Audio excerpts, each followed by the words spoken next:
Yo, what is going on, everyone? My name is Nick, or the Notorious Fantasy, and in today's video, we're going to be talking about my week number 13 injury roundup. Inside today's video, we're going to be discussing all of the notable injuries on the week, as well as discussing the potential pivots you guys should be making based upon the injury news. But before we could get into things, I would like to ask, if you are new to the channel and you do end up enjoying today's video, to please make sure that you do hit that subscribe button down below, because not only is it free, I put out content every single day to help you guys win your 2021 Fantasy Football Championship. And while you're down there, whether you are new to the channel or not, please make sure to hit that like button down below to help boost this video up the algorithm so that more beautiful people like yourself can see today's video. I would also like to ask that if you guys are on Twitter and would like to follow me on there, to please do so at Notorious FNTSY. So without further ado, let's get into the week number 13 injury roundup. We begin with Daniel Jones, who was ruled out up against the Miami Dolphins this week, so Mike Glennon is going to be the starter in his place. While this may have sounded completely obvious a couple of days ago, the team was insisting that Daniel Jones was going to play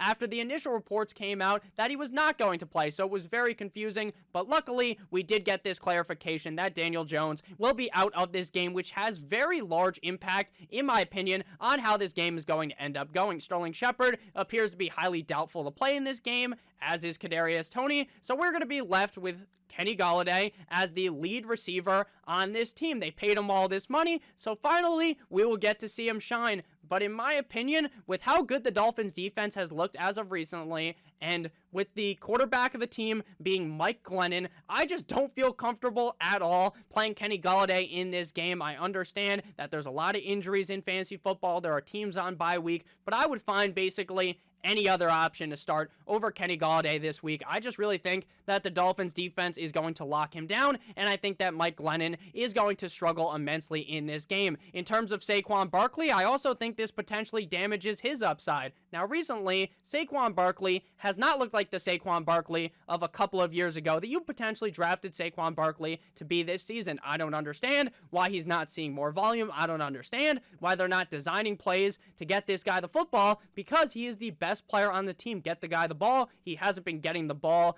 at the rate that I believe he should be getting it, and I just don't trust him this week up against the Miami Dolphins. Does that mean that you're going to sit him? Of course not. You can never fucking bench Saquon Barkley, but he is a guy that I'm definitely less confident in this week due to all of these injuries on the team. Next up, we got another player from this game. That is Devante Parker from the Miami Dolphins has been activated from the IR, which would mean that my assumption right now is that Devante Parker ends up suiting up in this game. Is he a must-start wide receiver? No, in my opinion, he definitely could be a top 32, maybe even a top 24 wide receiver in his return this week, but it doesn't necessarily mean that he's a guy that I'm overwhelmingly excited to start. The Giants defense did look solid last week up against Jalen Hurts and the Philadelphia Eagles, but if I'm being honest with you, I think a lot of the blame as to why Jalen Hurts wasn't so successful can be thrown onto the wide receivers. More specifically, the blame should be thrown onto Jalen Reagor, who might be better off flipping burgers at Burger King than playing on the NFL gridiron, at least in terms of Jalen Hurts' fantasy value.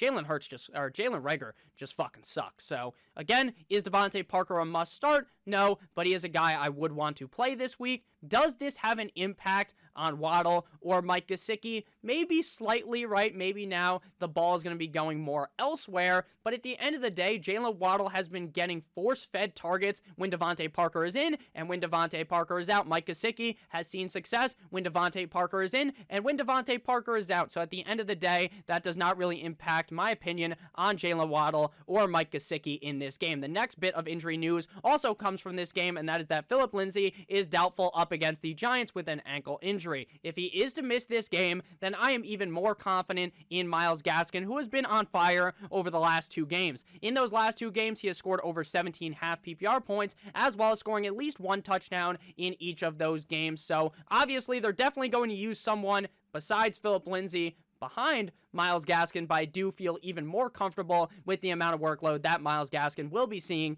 given Phillip Lindsay is out. Next player to discuss is James Robinson, who has a heel injury and is questionable to play up against the LA Rams this week. He reported in limited fashion on Thursday as well as on Friday, which should be good news to the fact that maybe he does get to play in this game. But the game is at 4:05, I believe, so you probably are not going to know in the morning if James Robinson is going to be good to go or not. So if you have James Robinson, you're trying to make this playoff push, you're knocking on the door to make the playoffs, then you should probably pick up Carlos Hyde off of the waiver wire and put him on your bench. This is definitely a tough matchup up against the LA Rams, but even if James Robinson is not able to go, I think you can start Carlos Hyde because of the amount of volume that he will be receiving. If you guys remember a couple of weeks ago when James Robinson went down up against the Buffalo Bills, we did actually see Carlos Hyde get a solid workload. Now, did he produce in that game? No, they did end up winning that game, but he was given a lot of volume. So I think when James Robinson is banged up, you definitely want to be playing Carlos Hyde, but it is still very much up in the air if James Robinson is going to be playing or not. Speaking of very up in the air, we got Darrell Henderson, who is right now dealing with a quad. He did practice limited in Friday's practice, but is listed as questionable up against the Jacksonville Jaguars. Him being listed as questionable does make me feel a little bit more confident than earlier on the week, where it did seem like Darrell Henderson was not going to end up playing. Like I said, this situation is very similar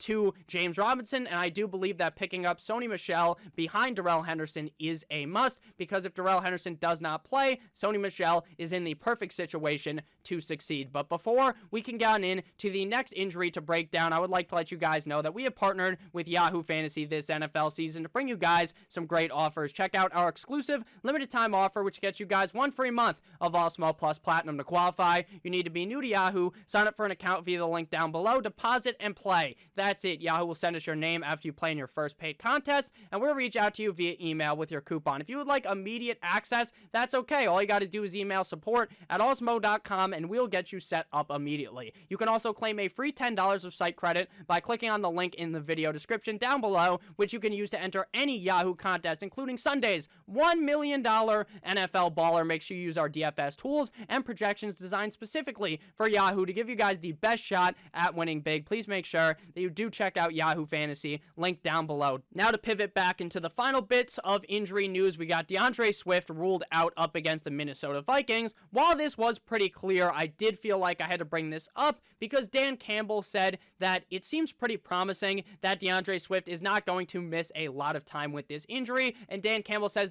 they have no plans of shutting him down, and they are hoping that he's only 1 week away from returning. So if you have DeAndre Swift on your team, you should be very excited to have heard that. Following Swift's injury up against the Bears, we saw Jamaal Williams step in, having 15 rushes for 65 yards, as well as having 5 receptions on 5 targets for 18 yards. So Jamaal Williams is certainly very enticing this week up against the Minnesota Vikings.